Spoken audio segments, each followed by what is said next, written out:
పెళ్లిళ్లు అంటే ఇళ్లల్లోనో లేదా పక్కనున్న ఫంక్షన్ హాళ్లలోనో, మరీ కాదంటే దూరంగా ఉన్న రిసార్ట్స్ లోనో జరగడం మనం చూస్తూనే ఉంటాం. అయితే తాజాగా డెస్టినేషన్ వెడ్డింగ్స్ అంటూ కొత్త కల్చర్ రావడంతో బాగా డబ్బున్న వాళ్లంతా తమ ఇళ్లల్లో జరిగే పెళ్లిళ్లని ఇలా దేశ విదేశాల్లో ఉండే బ్యూటిఫుల్ లొకేషన్స్ లో ప్లాన్ చేయడం ఇప్పుడు బాగా ట్రెండ్ అయిపోయింది. విషయంలోకి వెళితే ప్రముఖ నిర్మాత AMR group chairman Mahesh Reddy కొడుకు వివాహం కూడా ఇలా దుబాయ్ లోనే గ్రాండ్ గా ప్లాన్ చేయడంతో టాలీవుడ్ సెలబ్రిటీలంతా ఒక్కొక్కరుగా దుబాయ్ లో వాలిపోతున్నారు. తెలుగు చిత్ర పరిశ్రమలోకి పెద్ద సినీ కుటుంబకులైన mega, Akkineni, Nandamuri, Ghattamaneni family members అంతా ప్రస్తుతం దుబాయ్ లోనే ఉన్నారు. చిరంజీవి, నాగార్జున, జూనియర్ ఎన్టీఆర్, రామ్ చరణ్ వంటి స్టార్ హీరోల కుటుంబాలతో పాటుగా మ్యూజిక్ డైరెక్టర్ అనిరుద్ధ్ రవిచంద్ర కూడా వారితో పాటుగా పెళ్లి వేడుకలో పాల్గొనడం విశేషం. కీర్తి, నితేష్ కలిసి తమ అందమైన ప్రయాణాన్ని ప్రారంభించారు. జీవితాంతం వాళ్ళిద్దరూ ప్రేమగా ఆనందంగా ఉండాలని కోరుకుంటున్నానంటూ నమ్రత, ఎన్టీఆర్, లక్ష్మీ ప్రణతి, ఉపాసన, అమలతో దిగిన ఫోటోలని నెట్టింట పోస్ట్ చేయగా టాలీవుడ్ స్టార్ హీరోల ఫ్యామిలీ మెంబర్స్ అందరినీ ఒకే ఫ్రేమ్ లో చూసి ఫుల్ హ్యాపీ మూడ్ లోకి వెళ్లిపోయారు ఫిల్మీ లవర్స్. ఇదే వేడుకలో అక్కినేని అఖిల్ ఆర్ఆర్ఆర్ సినిమాలోని నాటు నాటు పాటకు స్టెప్పులేయడంతో ఇందుకు సంబంధించిన వీడియో ప్రస్తుతం నెట్టింట్లో తెగ చక్కర్లు కొడుతుంది.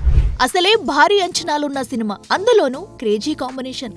ఈ ప్రాజెక్టు నుండి ఏదైనా వార్త లీక్ అయితే నెట్టిల్లో ఊరికే ఉంటుందా? నిమిషాల్లో వైరల్ చేసేదు. ప్రస్తుతం చరణ్, జాన్వీ జంటగా నటిస్తున్న RC16 సినిమా పరిస్థితి అలాగే ఉంది. విషయంలోకి వెళ్తే రామ్ చరణ్ హీరోగా, బుచ్చిబాబు, సానా దర్శకత్వంలో RC16 అనే వర్కింగ్ టైటిల్ తో వస్తున్న మోస్ట్ అవైటెడ్ ప్రాజెక్టు గురించి ప్రస్తుతం ఓ క్రేజీ అప్డేట్ నెట్టింట చక్కర్ల కొడుతుంది. రామ్ చరణ్ బర్త్డే స్పెషల్ గా మార్చి 27న RC16 సినిమా టైటిల్ టీజర్ తో పాటుగా చెర్రీ ఫస్ట్ లుక్ ని కూడా విడుదల చేసే అవకాశం ఉందని టాక్ నడుస్తుంది. అలానే మార్చి మొదటి వారంలో కొత్త షెడ్యూల్ ఢిల్లీలో మొదలవుతుందని, అక్కడ రెజ్లింగ్, కుస్తీ పోటీలకు సంబంధించిన సీన్స్ షూట్ లో చరణ్ పాల్గొంటారని తెలుస్తుంది. అయితే చరణ్ కి ధీటుగా కుస్తీకి దిగే నటుడెవరు అన్నది సస్పెన్స్. కుస్తీ సన్నివేశాలంటే ఎంతో ఇంట్రెస్టింగ్ గా ఉంటాయి. ఈ నేపథ్యంలో చరణ్ కి ప్రత్యర్థిగా పెద్ద స్టారే తలపడే అవకాశం ఉంది. అయితే ఇవి ఒలింపిక్స్ గేమ్స్ లో భాగమవుతున్నాయా, కామన్వెల్త్ క్రీడల్లో భాగంగా వస్తాయా? ఈ రెండు క్రీడలు కాకుండా కథా నేపథ్యానికి, క్రీడలకి ఇంకేదైనా సంబంధం ఉందా అన్నది చూడాలి. సినిమాలో ఇంకా చాలా క్రీడలు భాగం అవుతున్నాయని ప్రచారంలో ఉంది. అదే నిజమైతే బుచ్చిబాబు బలమైన కథా నేపథ్యాన్ని ఎంచుకున్నట్లే. గ్రామీణ నేపథ్యంలో క్రికెట్ ఆటగా తొలిత తెరపైకి వచ్చిన స్టోరీలో ఇన్ని ట్విస్టులు ఊహించలేనివే. చూడాలి మరి. గేమ్ చేంజర్ తో డీలా పడ్డ రామ్ చరణ్ ఈ సినిమాతోనైనా సత్తా చాటుతాడో లేదో.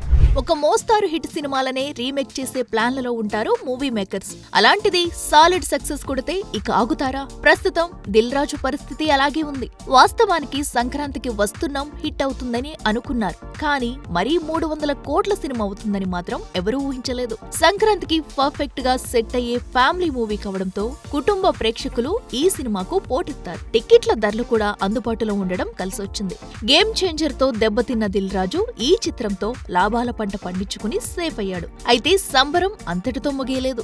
సంక్రాంతికి వస్తున్నాను హిందీలో రీమేక్ చేసి అక్కడా కూడా డబ్బులు సంపాదించడానికి రెడీ అవుతున్నాడట ఈ స్టార్ ప్రొడ్యూసర్. బాలీవుడ్ టాప్ స్టార్లలో ఒకడైన అక్షయ్ కుమార్ ప్రధాన పాత్రలో సంక్రాంతికి వస్తున్నాంను రీమేక్ చేసేందుకు ప్రయత్నాలు జరుగుతున్నాయట. అయితే అక్షయ్ కొన్నేళ్లుగా సరైన విజయాలు లేక ఇబ్బంది పడ్డారు. అయితే ఇటీవలే స్కై ఫోర్స్ మూవీ పర్లేదనిపించింది. ఎక్కువగా సీరియస్ సినిమాలే చేస్తున్న అక్షయ్ సంక్రాంతికి వస్తున్నాం లాంటి ఫ్యామిలీ ఎంటర్టైనర్ ను రీమేక్ చేస్తే ఇంకా పెద్ద సక్సెస్ అందుకునే అవకాశం ఉంది కూడా. అయితే గతంలో హిట్ జెర్సీ సినిమాల హిందీ రీమేక్లతో దిల్ రాజు చేతులు కాల్చుకున్న సంగతి మర్చిపోకూడదు. మరి చూడాలి మరి ఈ సినిమాతోనైనా Dil Raju game changer loss ని భర్తీ చేసుకుంటాడో లేదో. ఇంత మంచి కంటెంట్ ని పెట్టుకుని పాన్ ఇండియా స్థాయిలో ఎందుకు రిలీజ్ చేయలేదంటూ ఫైర్ అవుతున్నారట నందమూరి అభిమానులు. విషయంలోకి వెళితే పొంగల్ బరిలోకి దిగిన బాలయ్య డాకు మహారాజ్ సినిమాతో కింగ్ ఆఫ్ సంక్రాంతిగా నిలిచిన సంగతి తెలిసిందే. బాలయ్య మాస్ ఇమేజ్ ని బేస్ చేసుకుని ఎలా చూపించాలో అలా చూపించి గ్రాండ్ విక్టరీ కొట్టాడు దర్శకుడు బాబీ కొల్లే. ఈ ఊపులోనే బాబీతో మరో సినిమా కూడా ఉంటుందని బాలయ్య ప్రకటించారు. అది ఎప్పుడు ఉంటుందన్నది తెలియదు. అప్పటికే Ram Charan game changer disaster అవ్వడం, 2 రోజుల గ్యాప్ గ్యాప్ లో డాకు రిలీజ్ అవ్వడం అన్నది బాలయ్యకి కలిసొచ్చిందనే చెప్పాలి. చివరికి చరణ్ అభిమానులు కూడా బాలయ్య వైపు తిరగడంతో బాక్సాఫీస్ వద్ద కలెక్షన్ల వర్షాన్ని కురిపించాడు డాకు మహారాజ్. అయితే ఈ సినిమా 3 రోజుల క్రితమే ఓటీటీ నెట్ఫ్లిక్స్ లో రిలీజ్ కాగా అక్కడ కూడా మంచి రెస్పాన్స్ వస్తుంది. తెలుగు వాళ్లకంటే ఇతర భాషలకు చెందిన వారు ఈ సినిమాని ఆదరిస్తున్నారట. నెట్ఫ్లిక్స్ లో అన్ని కంటెంట్లను వెనక్కి నెట్టేసి డాకు మహారాజ్ నెంబర్ 1 గా స్ట్రీమింగ్ అవ్వడం విశేషమే. ఇతర భాషలకు చెందిన బాలయ్య అభిమానులంతా ఎగబడి చూస్తుండటంతో డాకులో ఉన్న కంటెంట్ కి సినిమా ఇంకా పెద్ద సక్సెస్ అయ్యేదని, సినిమా జనాలకు రీచ్ అయ్యేలా రిలీజ్ కు ముందు సరిగ్గా ప్రమోషన్స్ చేయలేదని అంటున్నారు నందమూరి ఫ్యాన్స్. భారీ ఎత్తున ప్రమోట్ చేసి ఉంటే అతి భారీ వసూళ్లు సాధించే చిత్రమయ్యేదని, అసలు ఈ సినిమాని నిర్మాతలు పాన్ ఇండియాలో ఎందుకు రిలీజ్ చేయలేదని తెగ బాధపడిపోతున్నారు బాలయ్య అభిమానులు. మరి రాబోయే సినిమాలనైనా పాన్ ఇండియా స్థాయిలో రిలీజ్ చేస్తారో లేదో చూడాలి. హ్యాట్రిక్ పరాజయాలతో డీలాపడ్డ చైతు తండేల్తో బాక్సాఫీస్ ని దుళ్లగొట్టిన సంగతి తెలిసిందే. అయితే తాజాగా ఈ సినిమా కలెక్షన్లపై ఓ క్రేజీ అప్డేట్ ఇప్పుడు నెట్టింట చక్కర్లు కొడుతుంది. ఈ సినిమా అనుకున్న టార్గెట్ ని రీచ్ అవ్వడమే కాకుండా మేకర్స్ కి సాలిడ్ ప్రాఫిట్స్ కూడా థియేట్రికల్ గా అందించినట్టుగా టాక్ స్ప్రెడ్ అవుతుంది. దీంతో తండేల్ థియేట్రికల్ గా 14 కోట్లకు పైగా టేబుల్ ప్రాఫిట్ అందించినట్టుగా తెలుస్తుంది. దీంతో తండేల్ గట్టి విజయాన్ని సొంతం చేసుకుందని చెప్పాలి. ఇప్పటికే వీకెండ్స్ లో ఈ సినిమా బుకింగ్స్ ని అందుకోవడం విశేషం. కొన్ని నిజ జీవిత సంఘటనల ఆధారంగా అందులో కల్పిత ప్రేమ కథను జోడించి డైరెక్టర్ చందు ముండేటి తెరకెక్కించిన ఈ సినిమాకి దేవిశ్రీ ప్రసాద్ సంగీతం అందించగా గీతా ఆర్ట్స్ 2 బ్యానర్ పై బన్నువాసు నిర్మాణం వహించిన సంగతి తెలిసిందే. ఇక ఈ సినిమా తర్వాత విరూపాక్ష డైరెక్టర్ కార్తిక్ వర్మ దర్శకత్వంలో సినిమా చేయనున్న చైతు ఆ తర్వాత బోయపాటితో సినిమా చేయనున్నాడని వార్తలు వినిపిస్తున్నాయి. ఏది ఏమైనా మరింత మాస్ ఇమేజ్ దక్కాలంటే చైతు బోయపాటితో జతకట్టాల్సిందే. చూడాలి మరి నిజంగానే ఈ క్రేజీ కాంబో సెట్ అవుతుందా లేక రూమర్స్ కి పరిమితమవుతుందా? మెగాస్టార్ గా పవర్ స్టార్ గా ఇండస్ట్రీని ఏలుతున్న ఈ ఇద్దరు అన్న తమ్ముళ్లు ఇప్పుడు బాక్సాఫీస్ వద్ద పోటీ పడనున్నారా? ఆగుతూ సాగుతున్న ఈ 2 సినిమాలు ఇప్పుడు ఒకేసారి రిలీజ్ కానున్నాయా అంటే అవునని సమాధానం వినిపిస్తుంది. విషయంలోకి వెళితే చిరు పవన్ లో నటిస్తున్న most awaited movies Vishwambhara, Harihara Veeramallu సినిమాలు ఈ పాటికే విడుదల కావలసినవి, కానీ అలా ఆలస్యం అవుతూ వచ్చాయి. ఇక వీరమల్లు సినిమా ఆల్రెడీ మార్చి 28కి రిలీజ్ అని అంటున్నారు. కానీ ప్రస్తుతం పవర్ స్టార్ డేట్స్ కేటాయించడం కష్టమని, ఈ పరిస్థితుల్లో మార్చి 28కి సినిమా విడుదల కష్టమే అని కూడా టాక్ వినిపిస్తుంది. మరోపక్క అన్నయ్య చిరు విశ్వంబరని మేకర్స్ మేలో రిలీజ్ కి ప్లాన్ చేస్తున్నారట. అయితే ఇప్పుడు ఇది మే నెలకి తమ్ముడు హరిహర వీరమల్లు కూడా షిఫ్ట్ అవుతుందని తెలుస్తుంది. ఒకవేళ ఇదే జరిగితే మాత్రం బాక్సాఫీస్ వద్ద మరో రసవత్తరమైన పోటీ ఖాయమని చెప్పక తప్పదు. చూడాలి మరి ఎన్నడూ లేని విధంగా ఈ అన్నా తమ్ముళ్లు తొలిసారి బాక్సాఫీస్ వద్ద పోటీ పడతారా లేదా ఎందుకు లేని విడుదల తేదీల్ని మార్చుకుంటారు.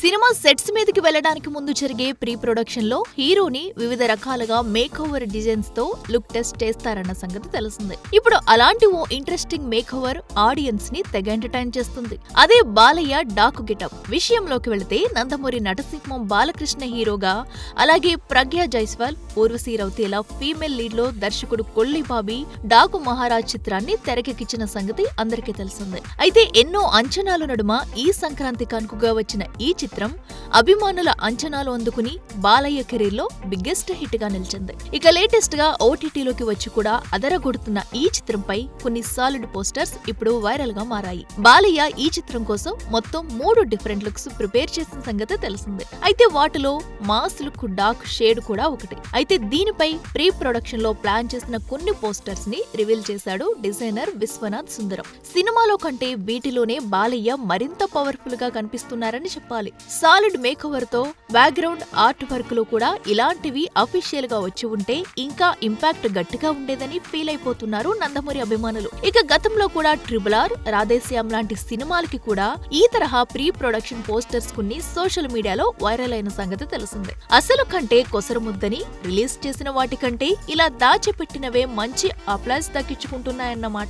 ఒకవైపు సినిమాలు, మరోవైపు రాజకీయాలు, ఇప్పుడు ఆరోగ్య సమస్యలు, వీటన్నింటినీ మోయడం పవన్ కళ్యాణ్ కి తలకి మించిన భారమే అయ్యేలా కనిపిస్తుంది. తాజాగా హైదరాబాద్ లోని అపోలో ఆసుపత్రికి వెళ్లిన పవన్ స్కానింగ్ తో పాటు మరికొన్ని పరీక్షలు చేపించుకున్నట్టు తెలుస్తుంది. రిపోర్టర్లను పరిశీలించిన డాక్టర్లు పవన్ కు కొన్ని సూచనలు చేశారని, ఇవే కాకుండా మరికొన్ని పరీక్షలు చేయించుకోవాల్సిన అవసరం ఉందని డాక్టర్లు చెప్పారని సమాచారం. ఇక ఈ నెలాఖరున గాని మార్చి మొదటి వారంలో గాని మిగిలిన వైద్య పరీక్షలు చేయించుకుంటారని తెలుస్తుంది. మరోవైపు ఈ నెల 24న ఏపీ బడ్జెట్ సమావేశాలు ప్రారంభమయ్యే అవకాశం ఉంది. అంటే పవర్ స్టార్ ప్రస్తుతం చేస్తున్న హరిహర వీరమల్లు, ఓజీ, ఉస్తాద్ సినిమాలు మరింత ఆలస్యమయ్యే సూచనలు గట్టిగానే కనిపిస్తున్నాయి. ఈ లెక్కన ఈ సినిమాలు సమ్మర్, దసరాలకి పోస్ట్ అయినా ఆశ్చర్యం లేదు. చూడాలి మరి త్వరగా రికవర్ అయ్యి చకచకా సినిమాలు పూర్తి చేస్తాడా, లేక ఊహించినట్టుగానే నిదానంగా ఒక్కో సినిమాని పూర్తి చేసి రిలాక్స్ గా థియేటర్లోకి వదులుతాడా? లేటు వయసులోనూ ఎఫైర్స్ పై తనదైన శైలిలో బోల్డ్ కామెంట్స్ వదులుతుంది బాలీవుడ్ భామ ప్రియాంక చోప్రా. ఈ అమ్మడు ప్రస్తుతం దర్శక ధీరుడు రాజమౌళి, మహేష్ బాబు సినిమాలో నటిస్తున్న సంగతి తెలిసిందే. తాజాగా సినిమా ఇండస్ట్రీలో ఎఫైర్స్ పై ప్రియాంక మాట్లాడుతూ, చాలా మంది వ్యక్తులు తమ భార్యలు వర్జిన్ గా రావాలని కోరుకుంటూ ఉంటారు. కానీ అదసలు అంత ముఖ్యమైన విషయం కాదని, కాబట్టి దానికోసం పెద్దగా పట్టించుకోవద్దని అర్థం చేసుకుని నచ్చిన విధంగా ఉండే అమ్మాయి జీవిత భాగస్వామిగా రావాలని కోరుకుంటే జీవితం చాలా బాగుంటుందని ప్రియాంక చోప్రా చెప్పుకొచ్చింది. ఇంకా మాట్లాడుతూ, ప్రతి మనిషిలో మంచి చెడు ఉంటాయి. అయితే మనిషి ముఖం మీద మంచి కనిపించదు, చెడు కనిపించదు. ఒక అమ్మాయి ఒక మగాడిని నమ్మితే ఏదైనా చేస్తుంది. కానీ కలిసిన ప్రతి జంట పెళ్లి చేసుకోవాలని లేదు. అలా జరగాలంటే అదృష్టం ఉండాలి. అది వర్కౌట్ అవనప్పుడు ఇంకొకరితో జీవితం పంచుకుంటాం. అలాంటప్పుడు వజినిటీ గురించి పట్టించుకోవద్దని ప్రియాంక చోప్రా చెప్పుకొచ్చింది. ప్రియాంక కామెంట్స్ పై కొందరు మద్దతు తెలుపుతుంటే మరికొందరు ఆమెపై విరుచుకుపడుతున్నారు. ఏది ఏమైనా ఇలా మాట్లాడాలంటే వెనుకంజ వేసే ఈ సొసైటీలో డేర్ గా తన ఒపీనియన్స్ ని ఇలా షేర్ చేసుకుందంటే ఈ అమ్మడికి హ్యాట్సాప్ చెప్పాల్సిందే. సినిమాలో సక్సెస్ అయితే చాలు అన్నట్టుగా రెమ్యునరేషన్ ని చూస్తూ చూడనట్టు వదిలేసిన బాలయ్య ఇప్పుడు భారీగానే డిమాండ్ చేస్తున్నట్టు తెలుస్తుంది. గతంలో బాలయ్య రెమ్యునరేషన్ 20 నుంచి 25 కోట్ల వరకు ఉండేది. కానీ ఇప్పుడు మాత్రం బాలయ్య దాదాపు 70 నుంచి 80 కోట్లు డిమాండ్ చేస్తున్నట్లు వార్తలు వస్తున్నాయి. సినిమాకు ఉన్న క్రేజ్ ను దృష్టిలో పెట్టుకుని నిర్మాతలకు బాలయ్య స్పష్టంగా చెప్పినట్లు టాక్. ఇక ఈ సినిమా నార్త్ ఇండియాలో భారీగా కలెక్ట్ చేసే ఛాన్స్ ఉండటంతో ప్రొడ్యూసర్లు కూడా బాలయ్యకు భారీగానే రెమ్యునరేషన్ ఇచ్చేందుకు సిద్ధమైపోయినట్లు వార్తలు వస్తున్నాయి. గతంలో బాలయ్య సినిమా అంటే తక్కువ బడ్జెట్ తో కంప్లీట్ అయిపోయేది. కానీ ఇప్పుడు మాత్రం భారీ బడ్జెట్ పెట్టుకుని సినిమాలు చేయాల్సిన పరిస్థితి. రీసెంట్ గా వచ్చిన డాకు మహారాజ్ సినిమాకు కూడా బాలకృష్ణ దాదాపుగా 40 కోట్లకు పైగానే తీసుకున్నట్లు వార్తలు వస్తున్నాయి. ఇక అఖండ 2 సినిమా కూడా నార్త్ ఇండియాలో భారీగా మార్కెట్ చేసే విధంగానే ప్రమోషన్స్ కూడా ప్లాన్ చేస్తున్నట్లు వార్తలు వస్తున్నాయి. దానికి బాలయ్య కూడా గ్రీన్ సిగ్నల్ ఇవ్వడంతో ఇప్పుడు సినిమా షూటింగ్ కూడా చాలా స్పీడ్ గా జరుగుతుంది. జూన్ నాటికి ఈ సినిమా షూటింగ్ కంప్లీట్ చేసి దసరాకి దించే ప్లాన్ లో ఉన్నాడట డైరెక్టర్ బోయపాటి. చూడాలి మరి అఖండతో సక్సెస్ కొట్టిన ఈ నటసింహం ఈ సీక్వెల్ తో ఎలాంటి నంబర్స్ తీసుకుంటాడు.